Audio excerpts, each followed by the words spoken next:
magazine pluriel. Étienne Nabédé.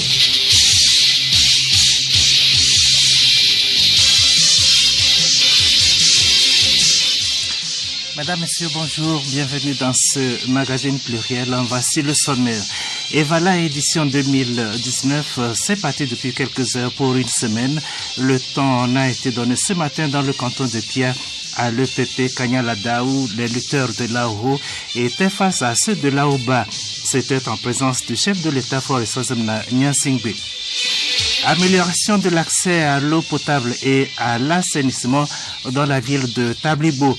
Une double cérémonie de signature de convention a eu lieu hier entre la Togolaise des eaux et ses partenaires européens.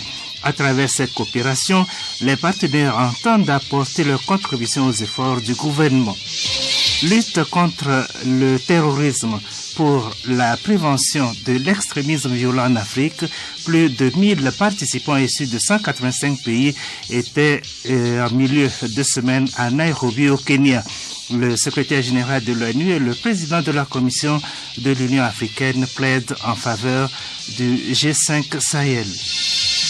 Le niveau d'insécurité au Togo, de plus en plus inquiétant. Braquage par-ci, vol à main armée par-là. Les chiffres parlent d'eux-mêmes. Le ministre Yark Damham, en charge de la sécurité, revient dans ce journal sur la situation sécuritaire au Togo au premier semestre de cette année. Notre second invité est le ministre Christian Trimois des droits de l'homme et des relations avec les institutions de la République. Il va, lui, nous parler de la 3e édition de la Journée africaine de lutte contre la corruption. Et puis les autres rubriques, les échos du palais et la revue de presse.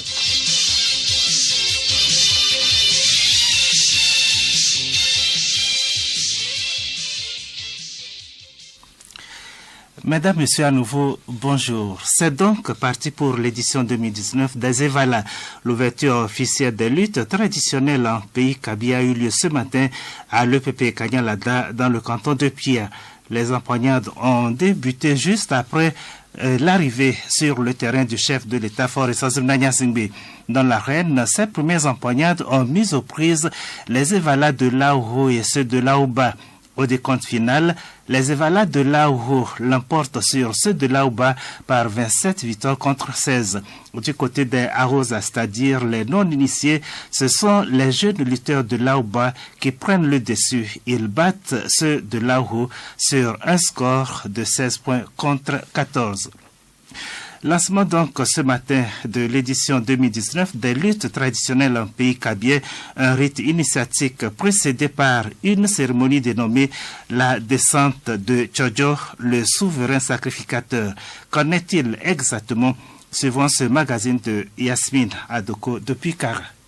Chez les Kabyais, l'année est subdivisée en périodes précises rattachées à certains événements. Les Evala se déroulent au mois de juillet. Avant leur début, certaines cérémonies sont organisées selon la tradition. On parle de la descente du souverain sacrificateur Tchodjo. Madame Sama Essoham, chef du canton de Pia, nous rappelle le parcours du souverain sacrificateur et sa mission. Les cérémonies commencent d'abord dans la Bina et de là continuent à Kouméa. De Kouméa maintenant, le souverain sacrificateur appelé Tchodjo descend à Pia Lao, une semaine avant le démarrage des luttes. Et il descend le vendredi soir. Et il dort dans une maison à Pia Lao. Il y a certaines cérémonies qui se font là-bas. Et le lendemain, il quitte avec son équipe et va dans le marché de Maza. Et il circule et il prend certaines denrées alimentaires avec lesquelles il rentre à Kouméa. Donc c'est une manière de dire que ces prémices que je prends là, c'est pour implorer la divinité pour qu'il y ait la pluie et que les récoltes se fassent bien. C'est pourquoi lorsqu'il descend, on l'accueille avec politesse et autres et on le suit jusqu'à ce qu'il parte. Il retourne à Kouméa ce samedi soir. Pour Madame Sama, Tchodjo est bel et bien un être humain. C'est un homme physique qui s'habille en peau de bête. Le Tchodjo lui-même, sacrificateur, et ses collaborateurs se déplacent en groupe. C'est la même équipe. À moins que ce Tchodjo-là décède, il y a un autre qui le remplace. Et n'est pas Tchodjo qui le veut. Après Pialao, les cérémonies se poursuivent dans les autres cantons. Monsieur Pérézi Abalo, chef du village de Yadebo. Le dimanche maintenant, c'est le tour du marché de Yadé. Ceux qui sont partis au marché de l'Homme-Mazada, de retour, ils vont signaler que le prêtre traditionnel est descendu pour les cérémonies de Ezala. Ça depuis Tepi. Et à leur tour maintenant, les prêtres qui sont dans le canton de Yadé, eux aussi, ils vont commencer par faire les mêmes cérémonies. Dans l'ancien temps, qu'on a débuté comme ça, s'il ne pleuvait pas, et c'est là le lieu où il faut arranger, ça occasionne pour qu'on arrange ça là-bas. Et maintenant, la pluie commence par venir normalement. Le dimanche maintenant, c'est propagé, c'est le tour de Lama, ainsi de suite, et puis ça tourne dans tous les cantons. Le vrai progrès, c'est une tradition qui se prolonge. Les Kabyais doivent donc transmettre ces rites et valas de génération en génération.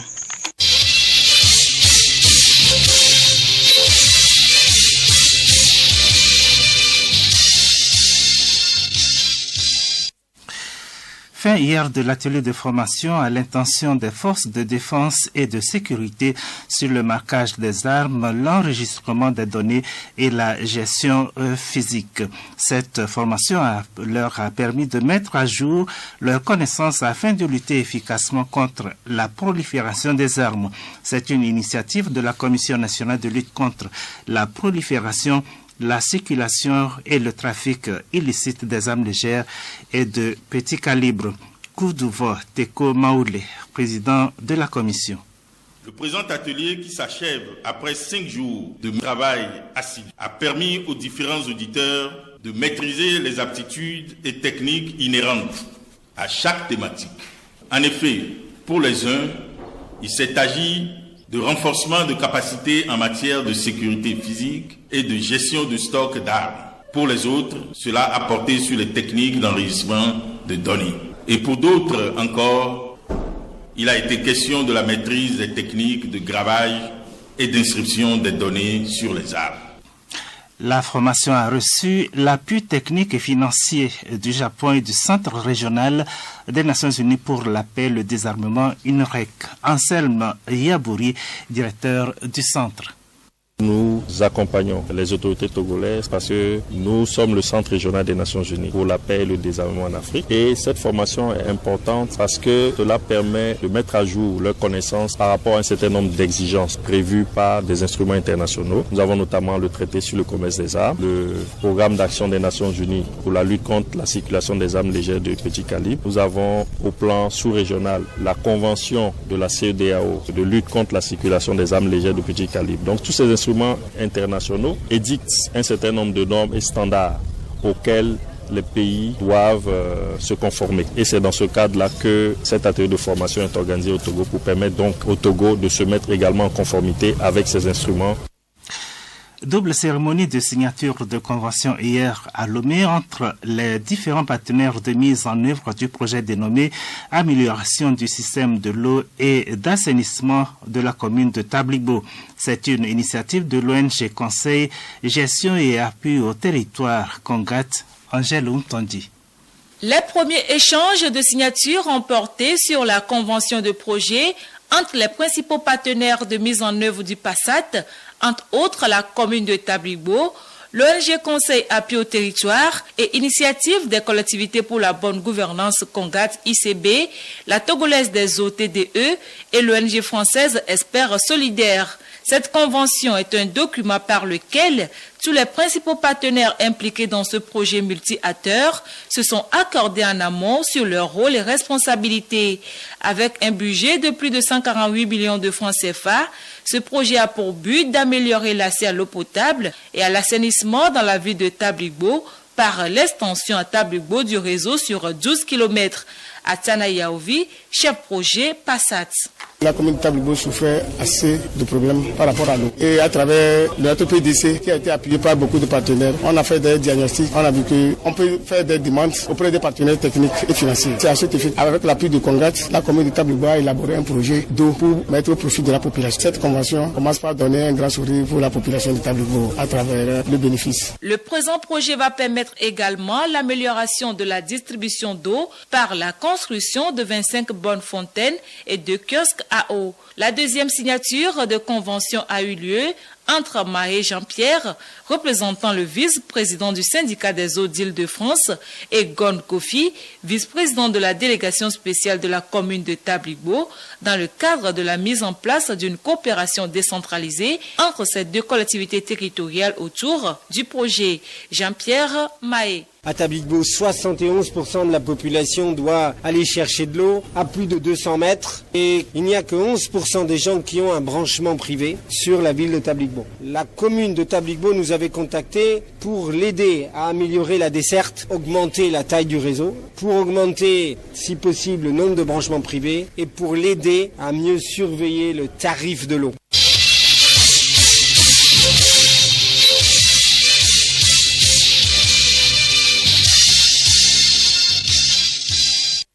Cette série de communiqués pour poursuivre cette édition, la présidente de l'Assemblée nationale informe les honorables députés que la 3e session extraordinaire de l'année s'ouvre le lundi 15 juin 2019 à partir de 15h. C'est au siège de l'Assemblée nationale.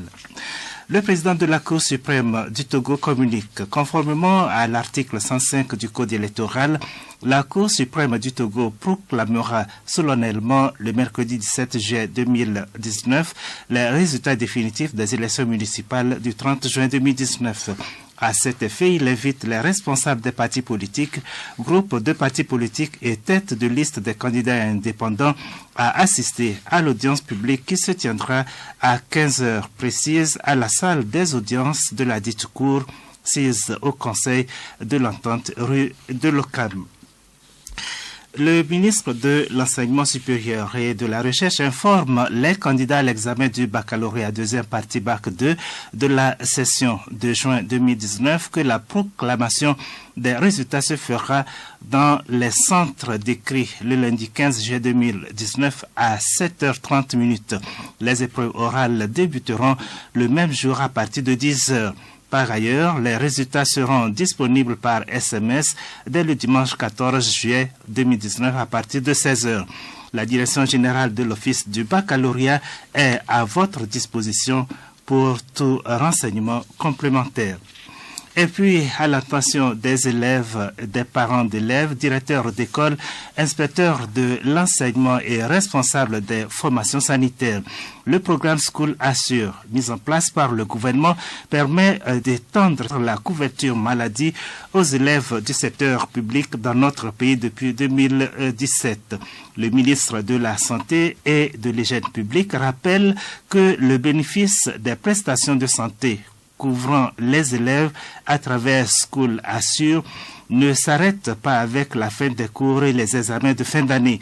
Bien au contraire, ces élèves ont droit à ces soins couverts par l'État tout au long de la période de vacances.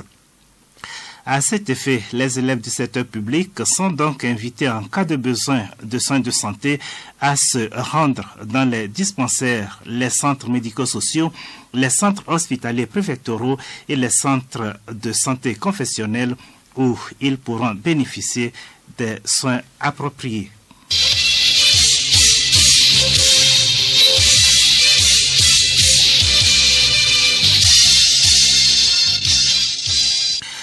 Le secrétaire général de l'ONU, Antonio Guterres, et le président de la Commission de l'Union africaine, Moussa Faki Mahamat, plaident en faveur du G5. C'était à l'issue d'une conférence sur le terrorisme et la prévention de l'extrémisme violent en Afrique, à Nairobi, au Kenya. Plus de 1000 participants issus de 185 pays étaient présents à cette rencontre. Angèle Ntondi.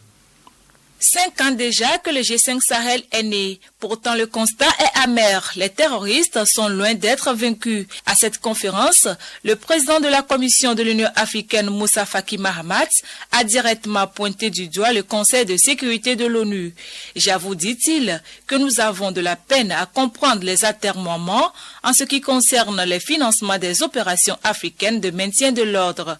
Les États africains ont mis leurs maigres moyens pour répondre à cette menace et la demande insistante de l'Afrique n'a pas pu trouver jusque-là les moyens des Nations Unies pour faire face, et c'est du ressort du Conseil de sécurité des Nations Unies.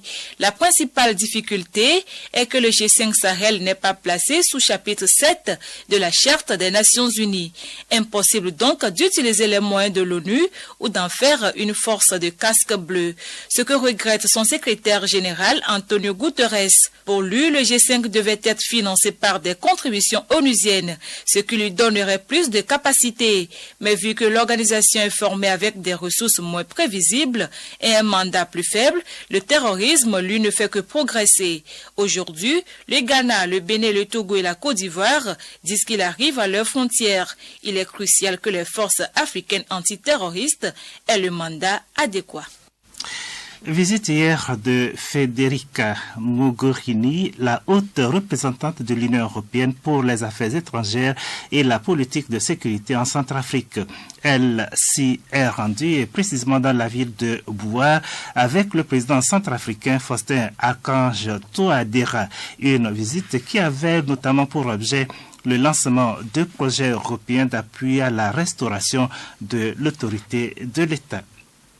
Les Chebabs somaliens ont revendiqué l'attaque meurtrière d'un hôtel à Kismayo. Au moins 7 personnes ont été tuées dans cet attentat à la voiture piégée suivi de coups de feu. Ce bilan provisoire pourrait donc s'alourdir au cours de la journée. Le syndicat somalien des journalistes fait de son côté état de 2 journalistes tués, ce qui porterait à au moins 9 le nombre de victimes. L'hôtel abritant les hommes d'affaires et des hommes politiques qui étaient en ville pour la préparation de l'élection présidentielle dans la région semi-autonome du Jubaland prévue fin août. Les manifestants sont descendus hier dans la rue pour la 21e semaine consécutive de mobilisation au lendemain de la qualification de l'équipe d'Algérie pour les demi-finales de la Coupe d'Afrique des Nations. Malgré tout, la baisse d'affluence se confirme. Dans la capitale, les forces de l'ordre ont procédé à plusieurs interpellations et confisqué des banderoles.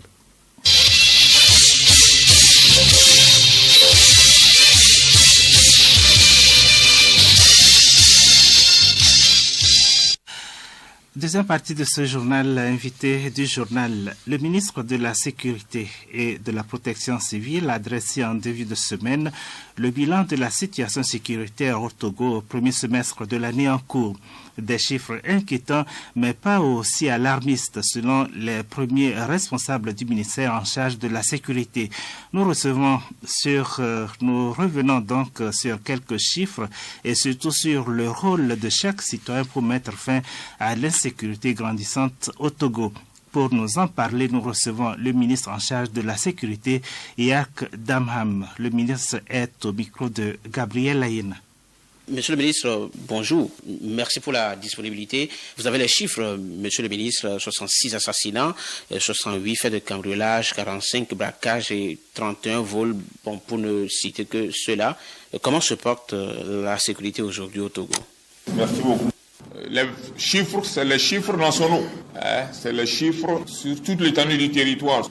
Nous avons aussi un problème, c'est les conflits communautaires. Et la plupart du temps, c'est un problème foncier. Les gens ne sont pas patients. Le dossier à la justice, on est pressé de régler. Je demande aux uns aux autres vraiment de la patience. Le suicide, les 2 régions qui tiennent la tête, c'est Maritime et Savane.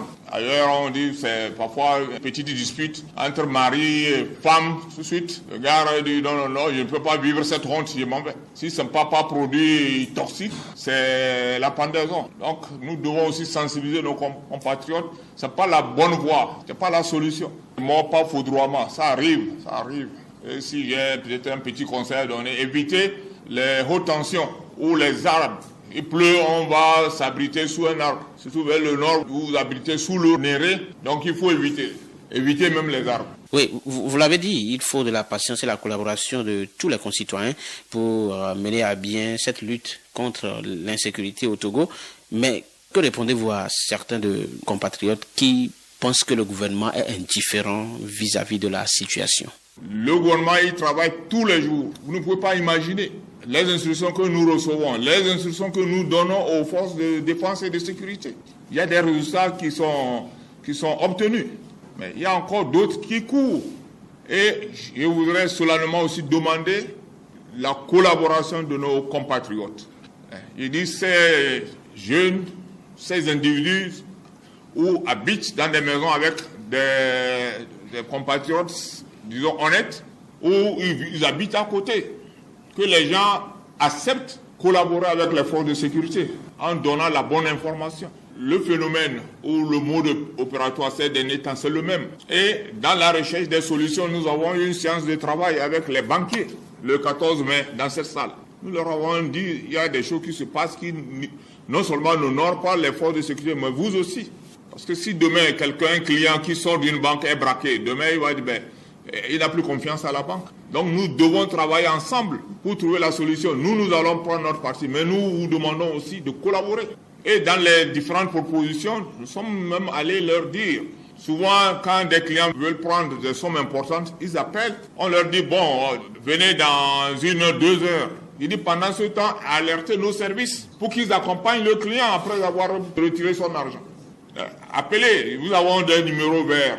Il y a le 117 pour la police, 171 pour la gendarmerie, 112 même pour l'armée. Nous avons même 155 aujourd'hui. Appelez ces numéros verts. J'étais le jour entouré des mêmes responsables. J'ai insisté qu'ils donnent leurs numéros aux banquiers. J'ai dit, appelez les responsables. Dites-leur, voilà, nous avons un client qui veut venir retirer 10 millions. Et ils trouveront des éléments pour accompagner le client jusqu'à la destination. Au moins ça met tout le monde à l'aise. Nous leur avons demandé, regardez, aujourd'hui, peut-être certains en ont, d'autres pas. Vous devez avoir des caméras de surveillance au niveau de vos établissements, à la devanture. Parce que le constat, ces malfaiteurs, ces individus viennent, ils observent. On ne sort pas d'une banque avec un sac de mangue. Peut-être dans le sac, c'est de l'argent. Et dans les mesures prises, nous avons demandé d'éloigner les émigrants de la devanture des banques. Je ne dédouane pas aussi le manquement ou l'insuffisance de nos éléments. Ça, il faut aussi le reconnaître. Parfois, il y a des attitudes que nos hommes ont qui ne reflètent pas l'attitude d'un agent de sécurité. Et tout ça, vous êtes à même de nous aider. Il y a beaucoup qui m'ont appelé, voilà, je suis de passage, il est en train de dormir. Nous, on le réveille. Alors, nous tendons pratiquement vers la fin de cet entretien, Monsieur le ministre.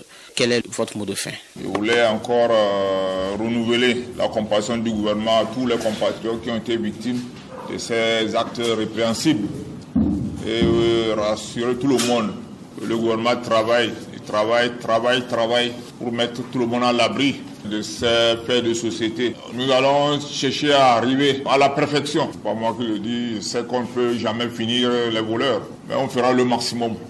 Par conseil aux compatriotes qui sentent au cours d'un déplacement qu'ils ont une crevaison, je leur demande de s'arrêter là où il y a un peu plus de public. Si vous trouvez les agents de sécurité, c'est encore mieux. S'il y a un commissariat, une brigade de gendarmerie, vous allez là-bas. Même s'il y a quelqu'un, la personne ne prendra pas le risque de suivre jusqu'au niveau du commissariat ou de la gendarmerie, ou là où il y a du public, vous devez faire quoi que ce soit. Alors, Monsieur le ministre, merci. Merci encore une fois. La communauté africaine a célébré en milieu de semaine la 3e édition de la journée africaine de lutte contre la corruption. Les activités au programme de cette journée ont été placées sous le thème vers l'élaboration d'une position commune africaine sur le recouvrement. Pour parler de cette dynamique commune africaine et de la nécessité pour tous de dire non à la corruption, nous recevons ce samedi M. Christian Trimois, ministre des Droits de l'Homme et des Relations avec les institutions de la République. Le ministre Trimois est interrogé par Amara Moussa. Il nous dit d'abord ce qui est fait au plan africain pour éradiquer ces fléaux. Naturellement, première étape importante, c'est le travail que les pères fondateurs de l'Afrique, nos chefs d'État, ont posé le 11 juillet 2003 à Maputo, au Mozambique. En se rendant compte finalement que c'est de la synergie, c'est d'une action commune interafricaine, intra-africaine, que nous pourrons commencer à lever les obstacles qui nous permettent de lutter véritablement contre la corruption dans nos différents pays. Il ne s'agit donc pas d'un effet de mode, de dire une fois encore, l'Afrique adopte un instrument supplémentaire parce que ça fait classe et que la BAD apprécie de voir que le Togo a ratifié la convention et que la BAD pourra donner encore plus d'argent au Togo ou que la Banque mondiale et le Fonds monétaire viendront en appui au Togo. Mais parce que précisément, c'est un outil qui est fondamental pour que nous puissions nous suffire à nous-mêmes. Monsieur le ministre, en quoi la corruption constitue-t-elle un obstacle au décollage économique du continent africain? En rassemblant les armes de son décollage économique, l'Afrique ne peut ignorer les grands obstacles qui s'alignent sur son chemin. La corruption fait partie de ces grands obstacles, mais nous avons surtout aujourd'hui les questions de sécurité, le terrorisme, l'extrémisme religieux, les crises sociopolitiques qui se démultiplient dans nos pays. Et il est évident que l'ensemble de ces infractions que nous voyons a un impact fondamental sur la vie individuelle et collective. La question de la corruption est parfois présentée comme une question macroéconomique, mais je pense que nous devons la ramener d'abord à nos vies individuelles, non pas micro, mais même nano, c'est-à-dire à l'être humain individuel. Parce que nous oublions bien souvent que la corruption fonctionne exactement comme la TVA. C'est le dernier consommateur qui paye la facture. Quand on est corrompu en amont, en aval, c'est le pouvoir d'achat individuel qui en supporte le coût. Aucun opérateur économique ne supporte lui seul le coût de la corruption. Il le répartit par tête de consommateur à la fin. Donc c'est vous et moi qui supportons la facture finale de la corruption. Qu'elle soit celle du fait du policier à la frontière, du douanier au port autonome de Lomé, de l'enseignant pour faire passer une note, et on peut démultiplier les exemples, il me semble qu'au final, c'est nous qui payons la facture. Et ne serait-ce que parce que c'est nous qui payons la facture, nous devons nous révolter de payer une facture qui finalement n'enrichit même pas le corrupteur, ni le corrompu lui-même. Parce que lui également, au final, paye plus cher la facture. Comment les conséquences de la corruption rejaillissent-elles sur tous les Togolais, voire sur tous les Africains? Et je crois que chacun de nous, dans son ménage, vit chaque jour l'inflation des prix sur le marché. Le prix de la tomate qui augmente, le prix des transports qui augmente, bien évidemment, c'est le surcoût de la corruption que vous payez, vous et moi. Il me semble que nous avons, au-delà de ces questions et de ces exemples qui ont été donnés tout à l'heure, suffisamment de preuves pour que nous puissions réagir à cela. Aujourd'hui, nous sommes dans un contexte sécuritaire qui est extrêmement important, qui appelle notre vigilance, qui appelle notre concentration individuelle. Comment pouvons-nous continuer à assurer la sécurité de notre petit rectangle de pays si le policier préposé à la frontière tourne le dos au camion qui passe parce qu'il a reçu un bac chiche et que ce camion comporte des armes? Comment pouvons-nous réduire le nombre de braquages dont nous avons encore reçu il y a quelques jours, Madame la Présidente et moi-même et le ministre de la Sécurité, les dernières statistiques des 6 derniers mois? En moyenne, 6 braquages par mois à Lomé. Comment pouvons-nous réduire ces braquages si les armes de guerre qui servent sont passées par les frontières, par les couloirs censés être contrôlés, parce que des agents ont reçu des pots de vin et qu'ils ont oublié de faire leur travail?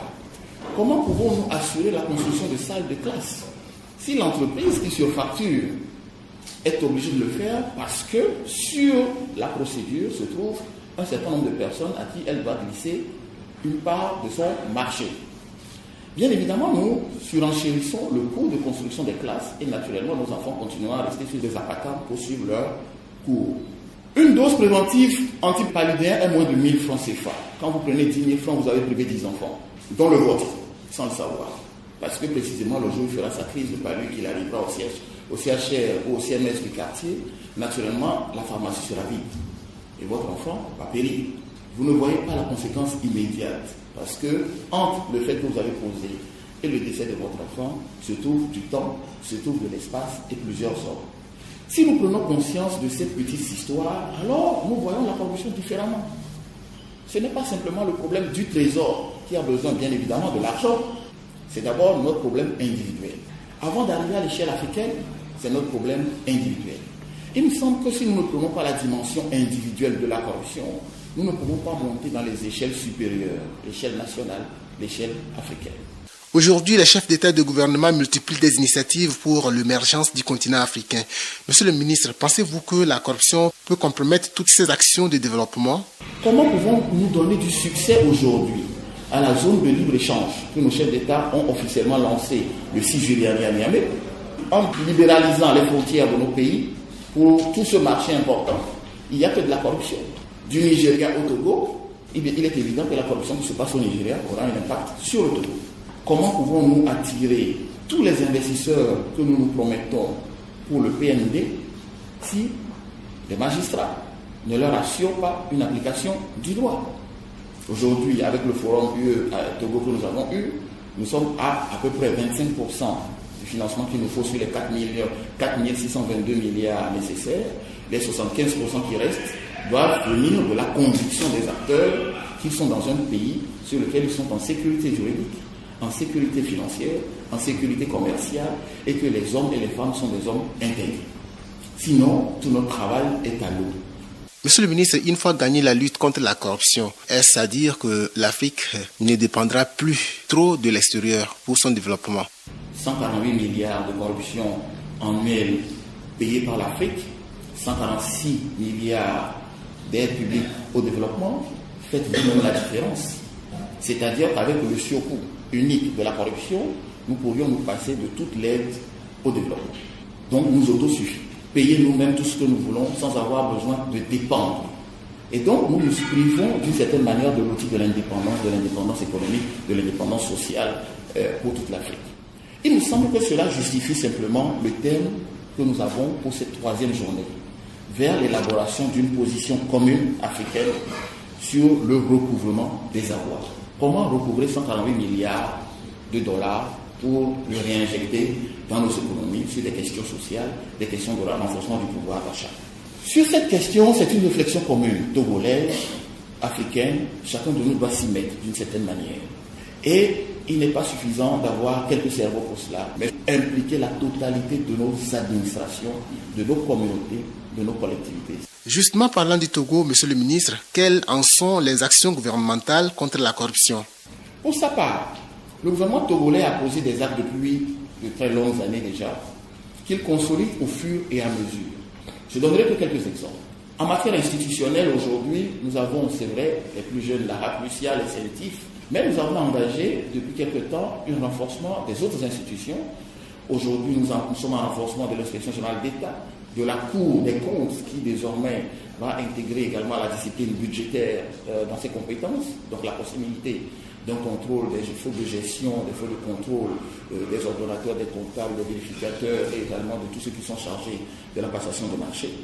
Le gouvernement a adopté récemment également sur le plan normatif, outre le code pénal de 2015 qui a renforcé les infractions en matière de corruption, il a adopté très récemment un code éthique dans les marchés publics et il est actuellement en chantier un code éthique dans la fonction publique pour ne donner que ces petits exemples récents. Mais la liste des tests est importante, la liste des institutions est nombreuse. Le chef de l'État a annoncé lors de son adresse à la nation le 26 avril dernier que le gouvernement poursuivra son engagement dans la lutte contre la corruption. C'est un engagement politique de très haut niveau qui n'a pas été simplement pris à l'occasion d'un discours à la nation, mais qui est un engagement dans le dialogue entre le président de la République et la représentation nationale, le Parlement du Togo. Et sur cette base, ensemble avec la RAC-Lucia, le ministère de la Justice, le ministère chargé des institutions et le Parlement, nous travaillons à finaliser la loi sur la procédure de déclaration des biens et des avoirs telle que prévue par l'article 147 de notre Constitution et que la dernière réforme constitutionnelle a élargi en donnant encore plus de personnes déclarantes soumises à cette obligation de déclaration des biens et des avoirs. À côté de cela, nous travaillons également ensemble avec la RAC-Lucia sur une loi cadre sur la corruption qui, je ne vous le cache pas, est un peu complexe parce que, comme toutes les lois cadres, elle embrasse énormément. Mais ce chantier avance progressivement. Nous avons bon espoir que la session qui va s'ouvrir, la deuxième session du Parlement à partir du mois de septembre prochain, va pouvoir travailler sur ce document et nous espérons pouvoir disposer également de cette législation pour permettre d'avancer. Depuis quelques années déjà, le Togo s'est doté d'une haute autorité de prévention et de lutte contre la corruption et les infractions assimilées à Lucia. Monsieur le ministre, L'on constate jusqu'ici que Aplusia s'investit encore dans la sensibilisation. Le gouvernement a préféré ne pas rentrer tout de suite, et je vous le dis très sincèrement, dans des mécanismes de répression. Parce qu'il faut la punition, mais avant la punition, il faut la sensibilisation. Et c'est pour cela que nous avons instruit la Aplusia de travailler d'abord sur les mécanismes de sensibilisation. Donc ce n'est pas un défaut de la Aplusia de dire qu'elle ne peut pas faire de la répression. Soyez rassurés, c'est parce que dans la stratégie, nous avons estimé que nul n'est censé ignorer la loi. Et que nous devions donner le maximum de chance à nos compatriotes de bien connaître la loi avant de pouvoir la leur opposer. C'est la stratégie qui fait que pendant ce premier mandat de la Aplusia, il y a plus de sensibilisation que de répression. Ce n'est absolument pas une faiblesse de l'institution, c'est une stratégie qui a été mise en place dans ce sens. Mais si l'occasion de la sensibilisation est ratée, naturellement l'occasion de la punition arrivera. Et je crois que sur cette question, le gouvernement restera ferme. Monsieur Christian Trimois, je rappelle que vous êtes le ministre des Droits de l'Homme et des Relations avec les institutions de la République. Monsieur le ministre, notre entretien tire à sa fin. Votre adresse à nos auditeurs. Chers compatriotes, gardez-le véritablement à l'esprit. La question est suffisamment sérieuse pour que ce ne soit pas pour nous un simple discours.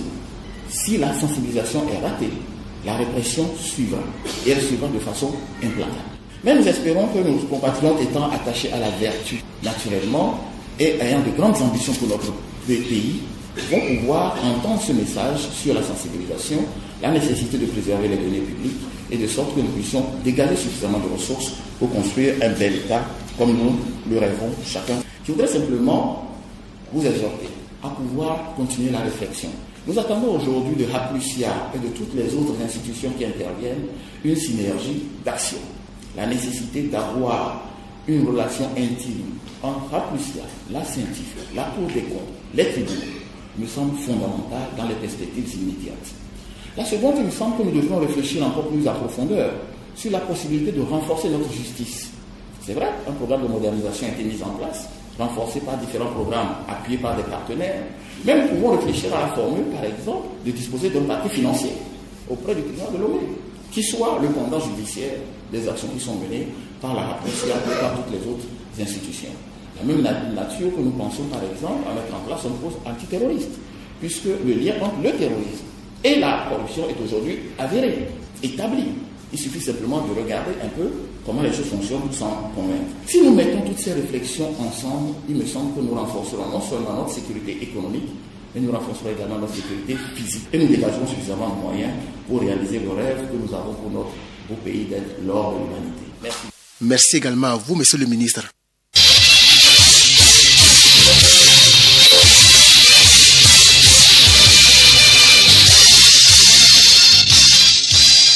Le nommé Ernest a été donc tué à coups de machette par des Peuls nomades qui avaient introduit des troupeaux de bœufs dans son champ.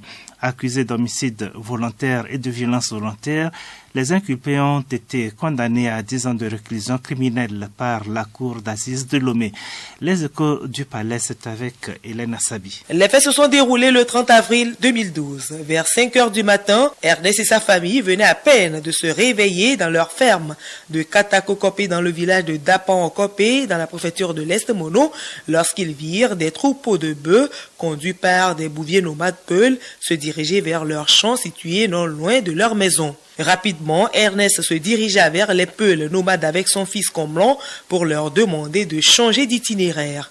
Un des Peuls nomades s'en prit alors violemment et sans aucune raison au chef de famille auquel il asséna des coups de machette. Ce dernier, qui s'écroula sous les coups, rendit l'âme sur le champ. Ses enfants, qui tentèrent de le secourir, furent aussi grièvement blessés à coups de machette. Quant à leur mère, après avoir appelé en vain au secours, elle a dû fuir pour avoir la vie sauve. Après leur forfait, les Peuls ont tiré des coups de fusil en l'air avant de prendre la fuite. Les enquêtes qui ont été menées ont conduit à l'arrestation du nommé Bandé. À l'enquête préliminaire, il a nié toute implication dans la commission des faits, rejetant les torts sur les nommés Oro et Djamaré en fuite vers le Bénin. Il a reconnu tout de même que les faits se sont déroulés en sa présence et a avoué qu'il n'a pas pu intervenir pour empêcher ses compagnons de commettre les crimes parce que ceux-ci avaient en leur possession non seulement des machettes mais aussi un fusil perfectionné. Il a précisé que les peuls sont difficiles à maîtriser dans ces genres de situations. Mais devant le juge d'instruction, il s'est rétracté et a changé de version. Il a affirmé en effet être un peul nomade d'origine nigériane qui a quitté son pays pour le Togo dans le cadre de ses activités de maraboutage et pour rechercher un de ses frères qui résiderait dans la préfecture de l'Est Mono. Il a prétendu ne pas avoir été témoin des faits incriminés, soutenant que ce sont d'autres compatriotes qui lui ont donné les noms des auteurs. Selon les juges, sa première version est plus proche de la réalité et il a cherché à égarer l'information. Ainsi, par ces motifs, il a été déclaré suffisamment établi contre les nommés Bandé, Oro, Djamaré, les préventions d'homicide volontaire et de violence volontaire. Renvoyé devant la cour d'assises pour être jugé conformément à la loi, Bandé a été condamné en 2016 à 10 ans de réclusion criminelle et des mandats d'arrêt ont été décernés contre les nommés Oro et Djamaré. À samedi prochain.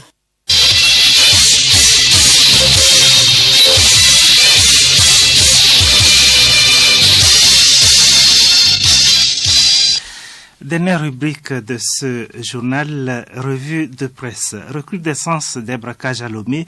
Le ministre en charge de la sécurité brise le silence et appelle à une synergie d'action entre forces de l'ordre et la population pour éradiquer le mal. Au plan politique, l'opposition togolaise boude toujours les résultats provisoires des locales du 30 juin dernier. Voilà entre autres les sujets évoqués par les parutions de la semaine. Léontine Atogima. Les résultats provisoires des élections locales connues depuis le 5 juillet dernier donnent la victoire au parti au pouvoir Union pour la République Unir. L'opposition togolaise, notamment la coalition de certains partis politiques de l'opposition C14, rejette ces résultats proclamés par la CENI, remarque la dépêche. Le journal poursuit et indique que selon la coordinatrice de ce regroupement, Brigitte Adjamagbo Johnson, qui trouve ces résultats non conformes à la réalité, il y aurait eu des fraudes qui ont joué sur les résultats. L'Alliance nationale pour le changement, qui a obtenu 134 sièges, dénonce une mascarade à ciel ouvert, écrit Liberté. Togo Matin ne semble pas surpris de ces dénonciations. Le quotidien privé indique qu'il fallait s'y attendre à ces sorties de l'opposition qui exprime son insatisfaction par rapport aux résultats des élections municipales. Écho du pays lui exhorte l'opposition togolaise à être conséquente avec elle-même en reconnaissant qu'elle est victime de sa propre turpitude. L'hebdomadaire souligne que les divisions au sein de l'opposition et les hésitations ont dérouté les militants qui ont décidé tout simplement de boycotter le scrutin. Pour le médium, l'opposition a été remise à sa juste place. À chacun son poids, note Flambeau des démocrates qui relate que ces municipales tant attendues par les Togolais sont en passe de rentrer dans l'histoire. Ceci avec tant de leçons à tirer pour l'ensemble des acteurs politiques. Parlant des leçons à tirer, la coordinatrice de la C14, Brigitte Adjamagbo Johnson, reconnaît que leurs militants ont voulu signifier par les suffrages exprimés que l'unité d'action de l'opposition est une nécessité incontournable, rebondit Togo Matin. Liberté abonde dans le même sens. La C14 tire les leçons de sa participation et réitère son appel à l'union de l'opposition. Un véritable parcours du combattant, ajoute le quotidien. Après ces municipales, l'opposition se tourne vers 2020 avec appréhension, mentionne Togo Matin qui se demande si les résultats des élections locales seraient un avant-goût pour la présidentielle de 2020.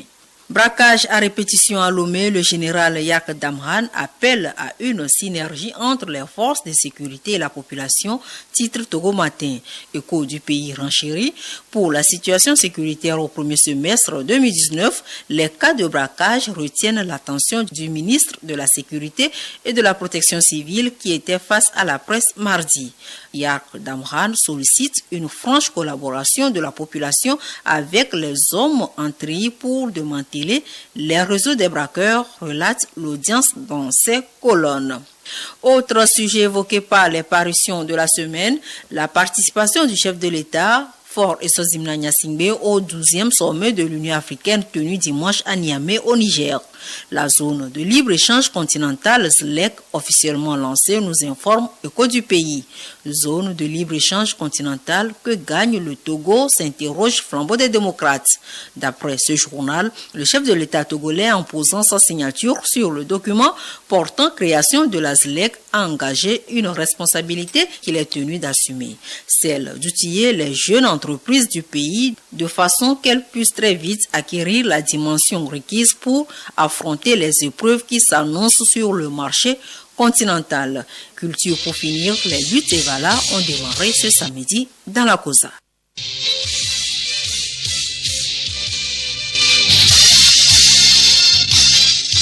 Pluriel, le magazine hebdomadaire de Radio Lomé.